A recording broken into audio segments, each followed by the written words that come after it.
ஆண்டவராகிய இயேசு கிறிஸ்துவின் நாமத்திலே இந்த புதிய நாளின் காலை வேளையிலும் கிராஸ் டிவி தொலைக்காட்சி நிகழ்ச்சிகளை பார்த்து கொண்டிருக்கிற என் அன்பு சகோதர சகோதரிகளே, தேவ பிரசன்னத்திலிருந்து உங்களுக்கு என் அன்பின் வாழ்த்துக்களை நான் கொண்டு வருகிறேன்.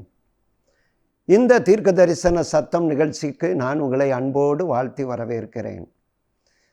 அன்பானவர்களே, இந்த காலை வேளையிலே உங்களோடு கூட பகிர்ந்து கொள்ளும்படி பரிசுத்த ஆவியானவர் என் உள்ளத்திலே பாரப்படுத்தின ஒரு வார்த்தை உண்டு. வேதாகமத்திலே பழைய ஏற்பாட்டிலே யோபுவின் புத்தகம் 42ஆம் அதிகாரம் முதல் 2 வசனங்களை நான் உங்களுக்காக வாசிக்கிறேன். யோபுவின் புத்தகம் 42ஆம் அதிகாரம் முதல் 2 வசனங்கள். அப்பொழுது யோபு கர்த்தருக்கு பிரதியுத்தரமாக, தேவரீர் சகலத்தையும் செய்ய வல்லவர், நீர் செய்ய நினைத்தது தடைபடாது என்பதை அறிந்திருக்கிறேன். எனக்கு அன்பானவர்களே, யோபு என்கிற ஒரு தேவ மனிதன் தன் வாழ்க்கையிலே ஆண்டவரை அதிகமாக அண்டிக் கொண்டவன், அதிகமாக கர்த்தரை நம்பின ஒரு மனிதன். அவர் என்னை கொன்று போட்டாலும் நான் அவர் மேல் நம்பிக்கையாயிருப்பேன், என் மீட்பர் உயிரோடு கூட இருக்கிறார். அருமையானவர்களே, ஆண்டவரை குறித்த ஒரு நம்பிக்கை. அவர் என்னை சோதித்தாலும் நான் பொன்னாக விளங்குவேன். கர்த்தருக்கு ஸ்தோத்திரம். தன் வாழ்க்கையிலே எத்தனை சூழ்நிலைகள் வந்தாலும் ஆண்டவரை அவன் மறுதலிக்கவில்லை. அவன்தான் சொல்லுகிறான், தேவனே, நீர் சகலவற்றையும் செய்ய வல்லவர், நீர் செய்ய நினைத்தது ஒன்றும் என் வாழ்க்கையில் தடைபடாது. அருமையானவர்களே, இந்த காலை வேளையிலும் கர்த்தருடைய ஆவியானவர் உங்களுக்கு சொல்லுகிற ஒரு வார்த்தை, என் மகனே மகளே, உன் வாழ்க்கையில், உங்கள் ஊழியத்தில், உன் பிள்ளைகளுடைய காரியத்திலே, உன் கைகளின் பிரயாசங்களிலே நான் இருக்கிறேன், நான் சகலவற்றையும் செய்ய வல்லவர். இந்த யோபுவின் புத்தகத்தில் மாத்திரம் 31 தடவை சர்வ வல்லவர், சர்வ வல்லவர், சர்வ வல்லவர். முழு வேதாகமத்தில் இந்த அட்டையிலிருந்து அந்த அட்டை வரைக்கும், அதாவது பழைய ஏற்பாடு புதிய ஏற்பாடு, இந்த முழு வேதாகமத்திலையும் கிட்டத்தட்ட 48 தடவை சர்வ வல்லவர் என்கிற ஒரு வார்த்தை வருகிறது. ஆனால் இந்த யோபுவின் புத்தகத்தில் மாத்திரமே 38 முறை வருகிறது. யோபு சொல்லுகிறான், ஆண்டவரே, நீ சகலவற்றையும் செய்ய வல்லவர். ஒரு நாள் ஆபிரகாம் என்கிற ஒரு தேவ மனிதனுக்கு ஆண்டவர் தரிசனமாகிறார். ஆதியாகமத்தின் புத்தகம் 17ஆம் அதிகாரம் 1வது வசனத்திலே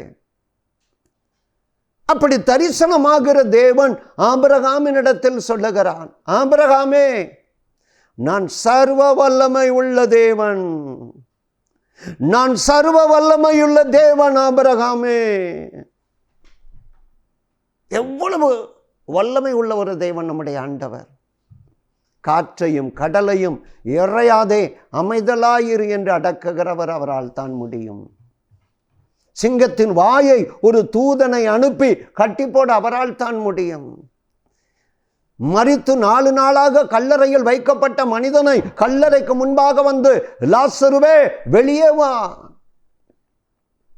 எகிப்து தேசத்திலே ஆண்டவர் 430 வருட அடிமைத்தனத்திலிருந்து இஸ்ரவேல் மக்களை அவர் மோசே தலைமையில் வழிநடத்தி வருகிற நேரத்திலே செங்கடல் அங்கே தடையாய் நிற்கிறது. ஆண்டவர் தம்முடைய நாசியின் சுவாச காற்றினால் அந்த செங்கடலை 2ஆக பிளந்தார் என்று வேதம் சொல்லுகிறது. வல்லமையுள்ள தேவன். அருமையானவர்களே, வேதம் சொல்லுகிறது, தன்னை பற்றி உத்தம இருதயத்தோடு இருக்கிறவர்களுக்கு அவர் தம்முடைய வல்லமையை விளங்க பண்ணுகிற ஒரு தேவன். வருஷத்தின் நடுவிலே அவர் தம்முடைய நன்மையை, வல்லமையை உங்கள் வாழ்க்கையில் ஏன் விளங்க பண்ண முடியாது? உங்க விசுவாசத்திற்கு பலன் உண்டு, உங்க ஜெபத்திற்கு பலன் உண்டு, உங்க நம்பிக்கைக்கு பலன் உண்டு, உங்க ஊழியத்திற்கு பலன் உண்டு. நீங்க கர்த்தருக்காக விதைத்த கொடுத்த அத்தனை பிரயாசங்களுக்கும் கிரியைகளுக்கும் பலன் உண்டு. உங்க கிரியைகளுக்கும் பலன் உண்டு. அருமையானவர்களே, நான் சர்வ வல்லமை உள்ள தேவன், நான் உன் வாழ்க்கையில் சகலவற்றையும் செய்வேன் மகனே மகளே என்று இந்த காலை வேளையிலே கர்த்தர் உங்களோடு கூட பேசுகிறார். அவருடைய வார்த்தை உங்களுக்காக வருகிறது. ஏன் கலங்கி போய் இருக்கிறீங்க? உங்களுக்காக வல்லமை உள்ள ஒரு தேவன் இருக்கிறார். அருமையானவர்களே, அதே யோபுவின் புத்தகம் 36 அதிகாரம் 22வது வசனத்திலே யோபு என்கிற பக்தன் சொல்லுகிறான், இதோ தேவன் தமது வல்லமையிலே உயர்ந்திருக்கிறார்.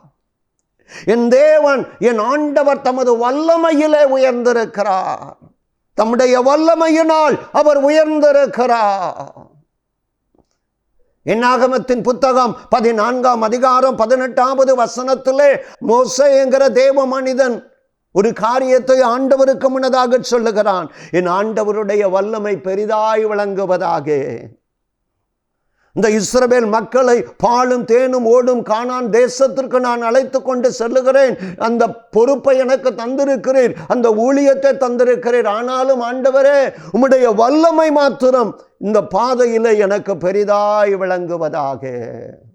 ஆண்டவருடைய வல்லமை உங்க வாழ்க்கை பாதையில் பெரிதாய் விளங்கும் அருமையானவர்களே. காரணம், அவர் தன்னுடைய வல்லமையிலே உயர்ந்திருக்கிற தேவன். நம்முடைய வல்லமையிலே உயர்ந்திருக்கிற தேவன். தானியேல் தீர்க்கதரிசியின் புத்தகம் 11 அதிகாரம் 32வது வசனத்திலே தங்கள் தேவனை அறிந்திருக்கிற ஜனங்கள் திடன் கொண்டு அதன்படி செய்வார்களாம். தங்கள் தேவன் யார் என்று அறிந்திருக்கிற ஜனங்கள் திடன் கொள்வார்களாம். எனக்கு அருமையானவர்களே, இந்த காலை வேளையிலே நீங்கள் திடன் கொள்ளுங்க, முடங்கி கிடக்காதீங்க, தைரியமா இருங்க. நம்முடைய தேவன் யார்? அன்றைக்கு ஆபிரகாமுக்கு சொன்னாரே, நான் சர்வ வல்லமையுள்ள தேவன். அவர் வல்லமையில் உயர்ந்திருக்கிற தேவன். உங்க வாழ்க்கை பாதையில் அவருடைய வல்லமை இனி வரும் நாட்களில் பெரிதாய் விளங்கத்தான் போகிறது. அருமையானவர்களே, உள்ளம் கலங்காதிருங்க, உள்ளம் கலங்காதிருங்க. எனக்கு அருமையானவர்களே, ஆண்டவர் தம்முடைய பிள்ளைகளுடைய வாழ்க்கையிலே தம்முடைய வல்லமையை பெரிதாய் விளங்க பண்ணுகிறவர். ஆகவே தான் யோபு சொல்லுகிறான், தேவரே, நீர் சகலவற்றையும் செய்ய வல்லவர், நீர் செய்ய நினைத்தது ஒன்றும் என் வாழ்க்கையில் தடைபடாது. உங்க வாழ்க்கையிலே ஆண்டவருடைய வல்லமை பெரிதாய் விளங்க போகிறது 3 விதத்தில். இந்த கால வேளையிலே இந்த தீர்க்க தரிசன சத்தம் நிகழ்ச்சியை பார்த்து கொண்டிருக்கிற என் அன்பு சகோதர சகோதரிகளே, ஆண்டவருடைய வல்லமை உங்கள் வாழ்க்கையிலே பெரிதாய் விளங்க போகிறது 3 விதத்திலே. எனக்கு அருமையானவர்களே, முதலாவதாக அப்போஸ்தலனாகிய பரிசுத்த பவுல் எபேசியருக்கு எழுதின நிருபத்திலே 3 அதிகாரம் 20வது வசனத்திலே முதலாவது ஆண்டவர் உங்கள் வாழ்க்கையிலே இந்த காரியத்தை செய்து தம்முடைய வல்லமையை விளங்க பண்ண போகிறார். என்ன காரியம் அது?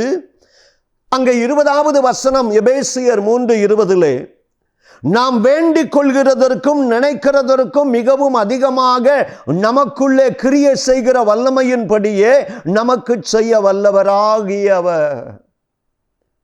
இதுவரைக்கும் நீங்கள் வேண்டிக் கொண்டதற்கும் நினைப்பதற்கும் அதிகமாக சில காரியங்கள் இன்னும் உங்களுடைய வாழ்க்கையில் நடைபெறாமல் போயிருக்கலாம். நம்முடைய ஆண்டவருக்கு ஒரு பெயர் உண்டு, அவர் ஜெபத்தை கேட்கிறவர். மாத்திரமல்ல, 34ஆம் சங்கீதத்திலே நாம் வாசிக்கும் பொழுது நாம் வேண்டிக் கொண்டதை, ஜெபத்தை, விண்ணப்பத்துக்கு அவர் பதில் கொடுக்கிறவர் என்று பார்க்கிறோம். இந்த ஏழை கூப்பிட்டான், கர்த்தர் செவி கொடுத்து அந்த பயத்தை நீக்கிவிட்டார். அவனுடைய ஜெபத்தை, விண்ணப்பத்தை கேட்டார், அதற்கு பதிலையும் கொடுத்தார் என்று 34ஆம் சங்கீதத்திலே நாம் வாசிக்கிறோம். நாம் வேண்டிக் கொண்டதற்கும் நினைப்பதற்கும் அதிகமாக. ஏசாயா தீர்க்கதரிசியின் புத்தகம் 55ஆம் அதிகாரம் 8ஆம் 9வது வசனத்திலே ஒரு அருமையான ஒரு வார்த்தையை பார்க்க முடியும். என் நினைவுகள் உங்கள் நினைவுகள் அல்ல, என் வழிகள் உங்கள் வழிகளும் அல்ல. பூமியை பார்க்கிலும் வானங்கள் எப்படி உயர்ந்ததாயிருக்கிறதோ அப்படியே என் வழிகளும் உங்கள் வழிகளை காட்டிலும் பெரியது, என் நினைவுகளும் உங்கள் நினைவை காட்டிலும் பெரியது. ஆண்டவர் எவ்வளவு அருமையாக அதை உருவகப்படுத்துகிறார். பூமியிலே பார்க்கிலும் வானங்கள் எவ்வளவு உயர்ந்ததாயிருக்கிறதோ அப்படியே என் வழிகளும் என் நினைவுகளும் உன்னை குறித்து உயர்ந்ததாயிருக்கிறது. நம்ம சின்ன மூளைக்கு ஒருவேளை அது தெரியாமல் இருக்கலாம். இத்தனை நாட்கள் ஜெபிக்கிறேனே, இவ்வளவு காரியங்கள் என் பிள்ளைகளுடைய வாழ்க்கையிலே நல்லது நடந்து விடாதா? ஒரு காரியத்தை மற்றவர்கள் குடும்பங்களிலே நான் கேள்விப்படும் போது என்னுடைய காரியத்தில், என் பிள்ளைகளுடைய காரியத்தில், என் ஊழியத்திலே, என்னுடைய கைகளின் பிரயாசங்களிலே இது நடந்து விடாதா என்று நாம் நினைக்கிறோம். ஆண்டவரைத்தானே நம்பி இருக்கிறீங்க. சொல்லுகிறார், மகனே மகளே, உன் நினைவை பார்க்கலும் என் நினைவு பெரியது, உன் வழியை பார்க்கலும் என் வழி பெரிது. அதற்கு சொல்லுகிறார், பூமியை பார்க்கலும் வானங்கள் எவ்வளவு உயர்ந்ததாயிருக்கிறதோ அப்படியே உன்னை குறித்த என் நினைவும் வழியும் உயர்ந்ததாயிருக்கிறது. நீங்க 1 ராஜாக்களின் புத்தகம் 3ஆம் அதிகாரம் 9வது வசனத்துல சாலமோன் என்கிற தாவீதினுடைய மகன் ராஜாவா இருக்கிறான். ஆட்சி பாரம் அவனுடைய கரத்திலே வருகிறது. அப்படி வரும் பொழுது தேவனுடைய ஆலயத்தை அவன் பிரதிஷ்டை பண்ணுகிற அந்த நாளிலே ஆண்டவரிடத்திலே ஒரு ஜெபத்தை அவன் பண்ணுகிறான். சாலமோனுக்கு ராத்திரியிலே சொப்பனத்திலே தரிசனமாகி, நீ விரும்பினதை என்னிடத்தில் கேள் என்று தேவன் சொல்லுகிறார்.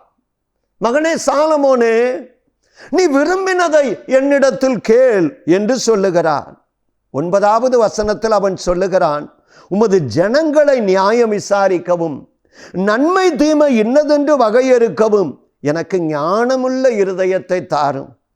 ஏராளமாயிருக்கிற உமது ஜனங்களை நியாயம் விசாரிக்க யாராலே ஆகும்? உமது ஜனங்கள், இந்த பதவியோ இந்த ஜனங்களோ எனக்கு நான் சம்பாதித்ததல்ல, இது உங்க ஜனங்கள். உமது ஜனங்களை ஆளுவதற்கு எனக்கு ஞானத்தை தாங்க. இந்த விண்ணப்பம் ஆண்டவருடைய பார்வைக்கு மிகவும் பிரியமா இருந்ததாம், சந்தோஷமா இருந்ததாம்.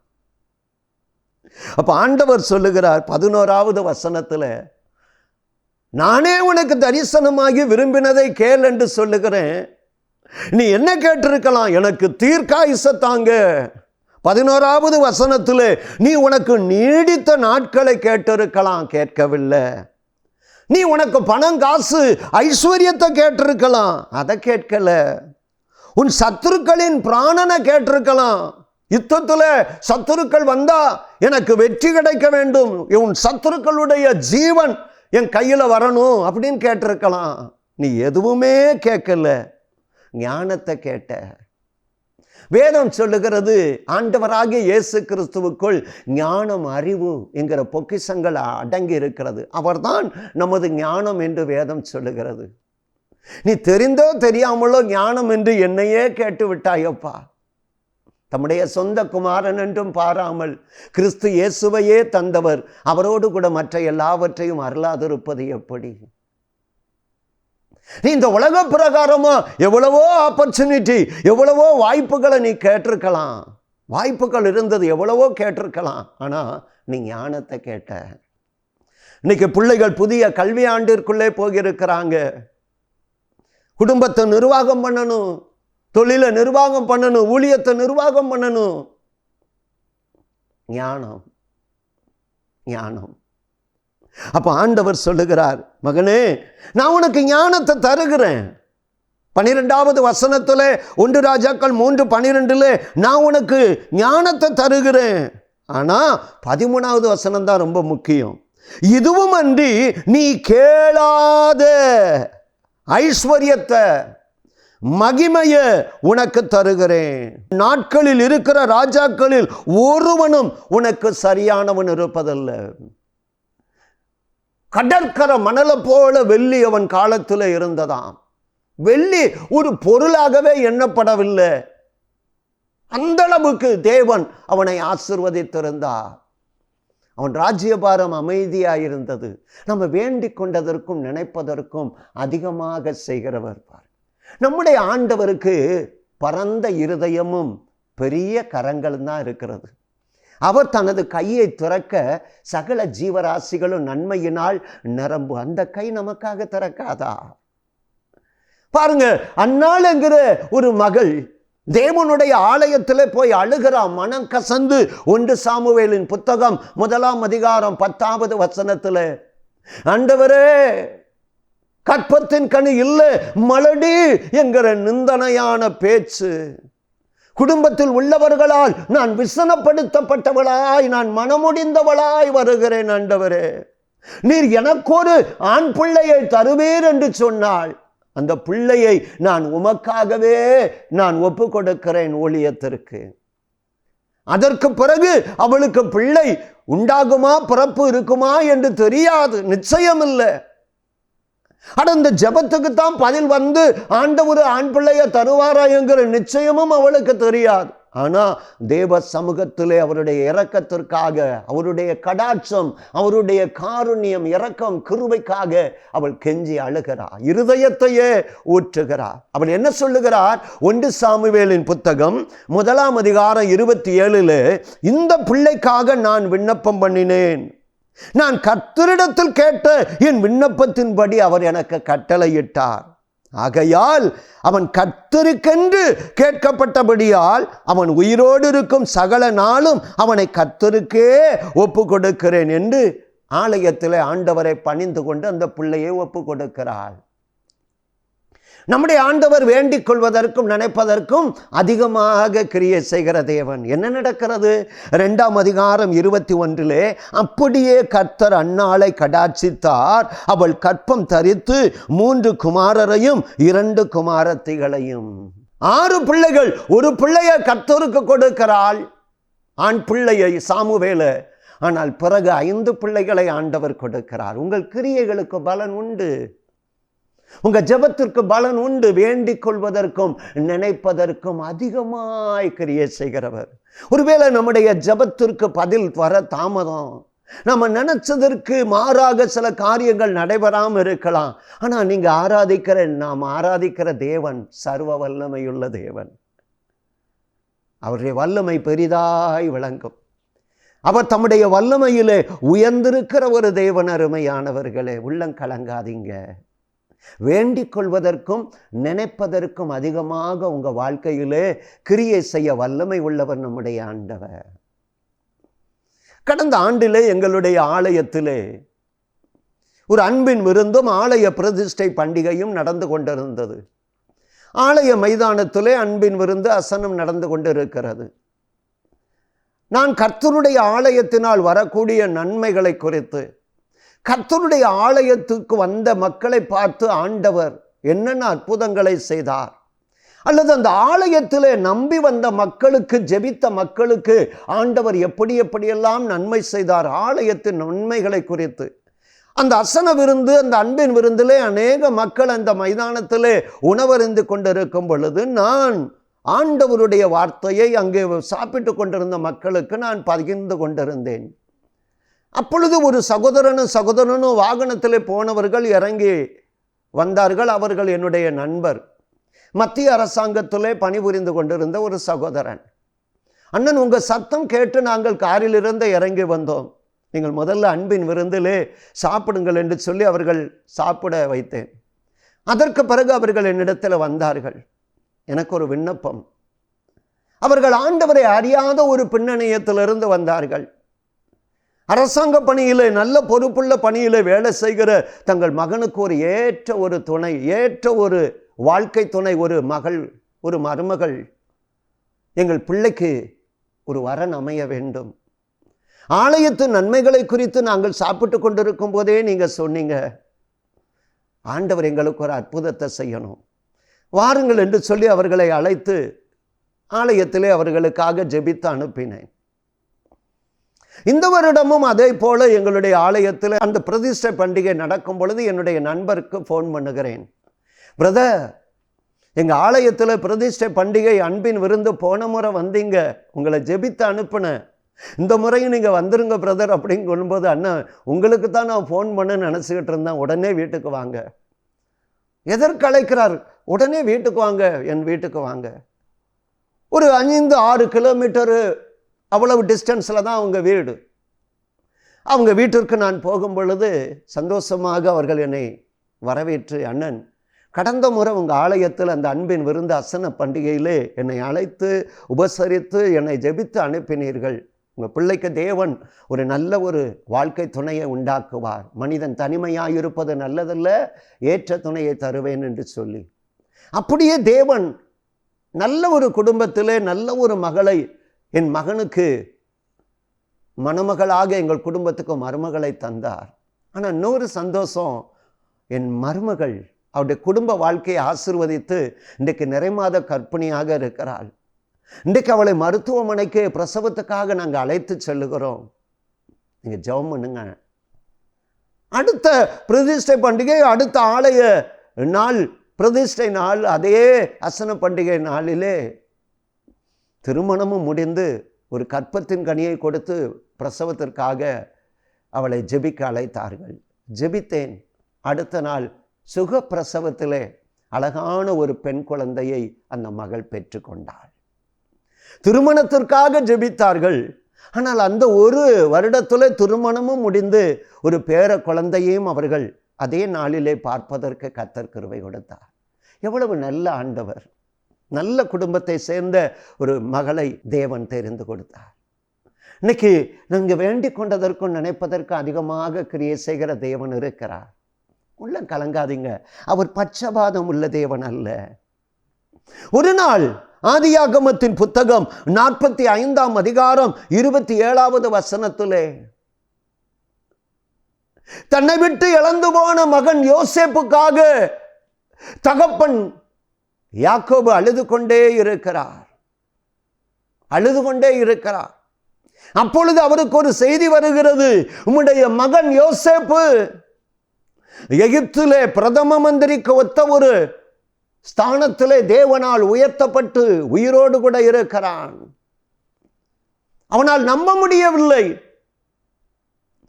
வெளியே வந்து பாருங்க, யோசேப்பு உங்களுக்காக ஆகாரங்களையும் ஆடைகளையும் அனுப்பியிருக்கிறான்.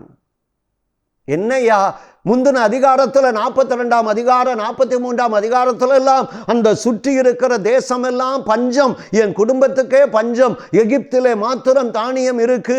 அங்கே ஒரு மனிதன் எல்லாருக்கும் பணத்தை வாங்கி கொண்டு ஆகாரம் கொடுக்கிறானே, கொஞ்சம் சாக்கு பையை எடுத்துக்கொண்டு கொஞ்சம் பணத்தை எடுத்துக்கொண்டு நான் எகிப்துக்கு அனுப்புனேனே, கொஞ்சம் நாம பிழைத்திருக்கணும், சாவாம பிழைத்திருக்கணும், கொஞ்சம் ஆகாரத்தை வாங்கிட்டு வாங்கன்னு சொல்லி சாக்கு பைய அனுப்புனா. ஆனா ஆண்டவர் சரக்கு வண்டியையே அனுப்புகிறார்.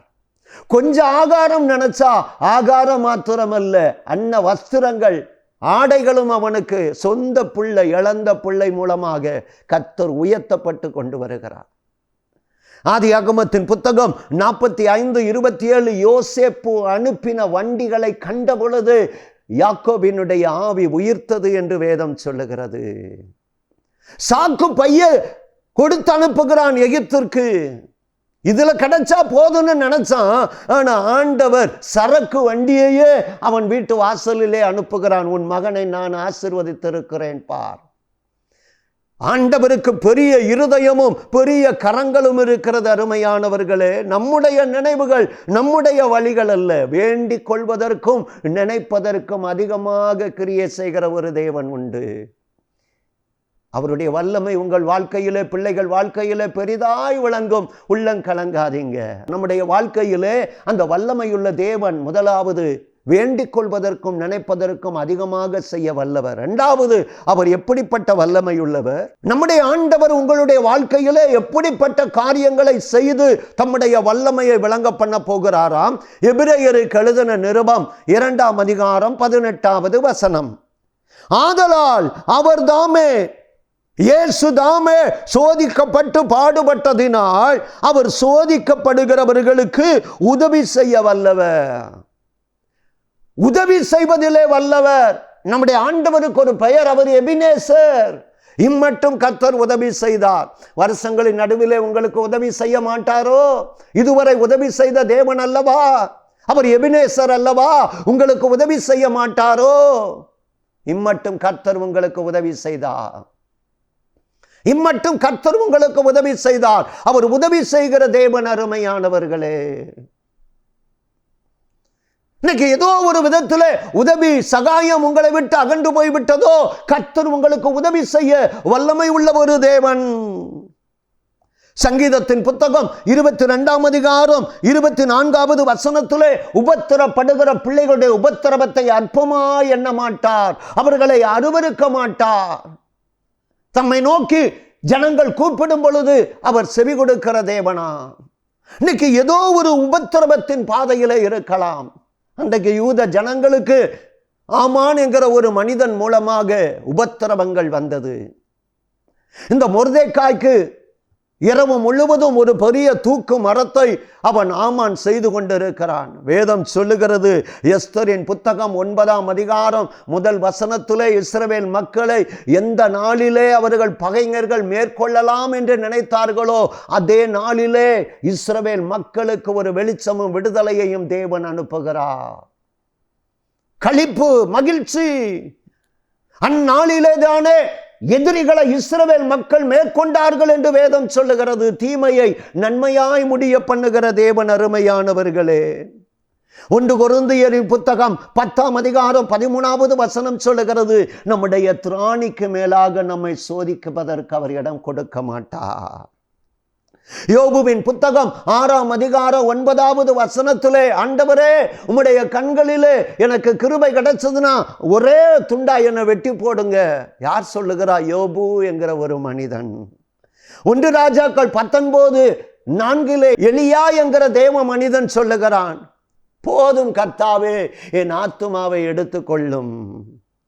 என்னாகமத்தின் புத்தகம் 11ஆம் அதிகாரம் 15வது வசனத்துல, மோசே என்கிற தேவ மனிதன் பல நெருக்கத்தினால, தான் வழிநடத்தி வந்த மக்களால் வந்த நெருக்கம், சோதனையினால ஆண்டவரிடத்துல, உங்க கண்களில் எனக்கு கிருபை கிடைச்சதுன்னா ஒரே அடியா அடிச்சு என்னை எடுத்துக்கொள்ளுங்க.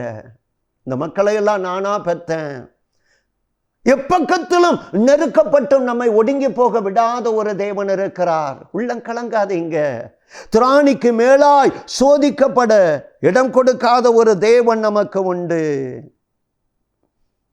எந்த நாளிலே இஸ்ரவேல் மக்களை எதிரிகள் மேற்கொள்ளலாம் என்று நினைத்தார்களோ அதே நாளிலே, எஸ்தர் 9:1, அதே நாளிலே யூதர்கள் அவர்களை மேற்கொள்ள வைத்தார். திராணிக்கு மேலாக சோதிக்கப்பட விட மாட்டார். ஒரே சோதனை, போராட்டம். பிள்ளைகளுடைய வாழ்க்கையில் அக்கிரம விஷயங்கள் அவர்களை மிஞ்சி வல்லமை கொள்கிறது. சங்கீதக்காரன் சொல்லுகிறான் அல்லவா, அக்கிரம விஷயங்கள் என்னில் மிஞ்சி வல்லமை கொள்ளுகிறது. பிள்ளைகளால் பாவ சோதனைகள், பாவ களியாட்டங்களிலே பிள்ளைகள் விழுந்து இரட்சிப்பை இழந்திருக்கிறார்கள். வீட்டிலே அமைதி இல்லை, நிம்மதி இல்லை. அக்கிரம விஷயங்கள் என் பிள்ளைகள் மேல் மிஞ்சி வல்லமை கொண்டது. ஆனா அவருடைய வலதுகரம் செய்யும் இரட்சிப்பின் வல்லமை ஒன்று உண்டு. அருமையானவர்களே, ஏதோ ஒரு சோதனை, வேதனை, நெருக்கம், இக்கட்டு, வியாதி, பலவீனம், வறுமை, ஏதோ ஒரு சோதனையில் இருக்கிறீங்களா? திராணிக்கு மேலா சோதிக்கப்பட இடம் கொடுக்க மாட்டார். நம்முடைய ஆண்டவர் நம்முடைய பிள்ளைகளை ரட்சிப்பார், வியாதிகளை சுகமாக்குவார், கையின் பிரயாசங்களை ஆசீர்வதிப்பார். உள்ளம் கலங்க வேண்டாம் அருமையானவர்களே. 3வதாக, தேவன் எப்படிப்பட்ட காரியங்களிலே நமக்கு வல்லமை உள்ள தேவனாக விளங்க போகிறாராம். ரோமருக்கு எழுதின நிருபம் 4ஆம் அதிகாரம் 20-21. தேவனுடைய வாக்குத்தத்தத்தை குறித்து ஆபிரகாம் அபிசுவாசமாய் சந்தேகப்படாமல் தேவன் வாக்குத்தத்தம் பண்ணினதை நிறைவேற்ற வல்லவராயிருக்கிறார் என்று முழு நிச்சயமாய் நம்பி தேவனை மகிமைப்படுத்தி விசுவாசத்தில் வல்லவனானானாம். ஐயா, என்னுடைய வாழ்க்கையிலே வாக்குத்தத்தம் பண்ணினவர் அதை நிறைவேற்ற வல்லமை உள்ளவர். ஒவ்வொரு மாதமும் நமக்கு வாக்குத்தத்தங்கள் வருகிறது. நீங்க தனிப்பட்ட விதத்திலே, உங்க திருச்சபையிலே, தேவ மனிதர்கள் மூலமாக ஆண்டு ஆரம்பத்தில் எவ்வளவோ வாக்குத்தத்தங்களை நீங்க பெற்றிருக்கலாம். வருஷத்தை நன்மையினால் முடிய பண்ணுகிற தேவன் இன்னும் அந்த வாக்குத்தத்தங்கள் நிறைவேறலையே. ஆனால் வேதம் சொல்லுகிறது 2 கொரிந்தியர் 1:20 ஆண்டவர் நமக்கு தருகிற வாக்குத்தத்தங்கள் ஒவ்வொன்றும் கிறிஸ்து இயேசுவுக்குள் ஆமென்றும் அவருக்குள் ஆமென் என்றும் இருக்கிறது.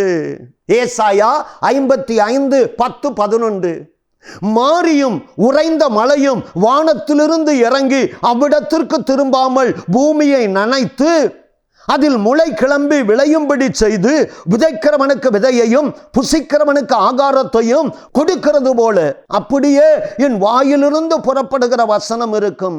அது வெறுமையா என்னிடத்திற்கு திரும்பி வராமல் நான் விரும்புகிறதை செய்து நான் அதை அனுப்புகிற காரியமாய் வாய்க்கும். ஆண்டவர் சொல்லுகிறார், உனக்கென்று ஒரு வாக்குத்தத்தத்தை கொடுத்து அது நிறைவேறும். தேவன் வாக்குத்தத்தங்களை நிறைவேற்றுவதற்கு வல்லமை உள்ளவர். அவருடைய மனைவியை பாருங்க, எபிரேயர் 11:11 அப்படியே சாரால் வாக்குத்தத்தம் பண்ணினவர் உண்மை உள்ளவர். மனைவி நினைக்கிறாங்க வாக்குத்தத்தம் பண்ணினவர் உண்மை உள்ளவர். கணவன் ஆபிரகாம் சொல்லுகிறான் வாக்குத்தத்தத்தை நிறைவேற்ற வல்லமை உள்ளவர். வல்லமை பிளஸ் உண்மை. எனக்கு அருமையானவர்களே, இந்த காலை வேளையிலே நம்முடைய ஆண்டவர் திராணிக்கு மேலாய் உங்களை சோதிப்பதற்கு இடம் கொடுக்க மாட்டார். சோதனையிலே உங்களுக்கு உதவி செய்ய வல்லமை உள்ளவர். நீங்க வேண்டிக் கொள்வதற்கும் நினைப்பதற்கும் அதிகமாக உங்க வாழ்க்கையிலே ஜபத்துக்கும் கிரியைகளுக்கும் பலன் தருவதிலே வல்லமை உள்ளவர். வாக்குத்தத்தம் பண்ணினவர் என்ன செய்கிறாராம்? அதை உங்க வாழ்க்கையில நிறைவேற்றுவார். அருமையானவர்களே, ஜெபிக்கலாமா? அன்பின் பரலோக பிதாவே, இப்பொழுதும் ஆண்டவரே, சங்கீதம் 44:6 சொல்லுகிறது, என் வில்லை நான் நம்பேன், என் பட்டயம் என்னை ரட்சிக்காது. கர்த்தருடைய சத்தம் வல்லமை உள்ளது, மகத்துவம் உள்ளதப்பா. தேவரீ, நீர் சகலவற்றையும் செய்ய வல்லவர். நீர் செய்ய நினைத்தது ஒன்றும் தடைபடா. ஆண்டவரே, நாங்கள் வேண்டிக் கொள்வதற்கும் நினைப்பதற்கும் அதிகமாக நீர் கிரியை செய்வதிலே வல்லமை உள்ளவர். ஆண்டவரே, நாங்கள் சோதிக்கப்படும் பொழுது தாங்கிடும் பலன் தந்து தப்பி செல்ல வழி செய்கிறவர். அந்த சோதனையிலிருந்து எங்களை விடுவித்து உதவி செய்வதிலே வல்லமை உள்ளவர். என்ன பாடுகள், வேதனைகள், சோதனைகள், கலக்கங்கள் இருந்தாலும் குடும்பத்தில் அதை மாற்றி போடுங்கப்பா. வாக்குத்தத்தம் பண்ணினவர் அதை நிறைவேற்ற வல்லமை உள்ளவர். ஒவ்வொரு வாக்குகளும் நிறைவேறட்டும் ஆண்டவரே. நல்ல நாட்களை காண, நல்ல செய்திகளை கேட்க கிருபைதாங்க. அற்புதங்கள் நடக்கட்டும், அதிசயங்கள் நடக்கட்டும், சுகம் கடந்து வரட்டும். நல்ல காரியங்களை தேவன் விளங்க பண்ணி ஆசீர்வதிங்கப்பா. நல்ல நாமம் மகிமைப்படட்டும். தம்மை பற்றி உத்தம இருதயத்தோடு இருக்கிறவர்களுக்கு உம்முடைய வல்லமை விளங்க பண்ணும்படி உம்முடைய கண்கள் பூமியெங்கு உலாவுதே.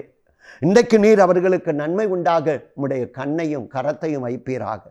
இயேசு இரட்சகர் இன்ப திருநாமத்தில் ஜெபிக்கிறேன், ஜீவனுள்ள நல்ல பிதாவே, ஆமென்.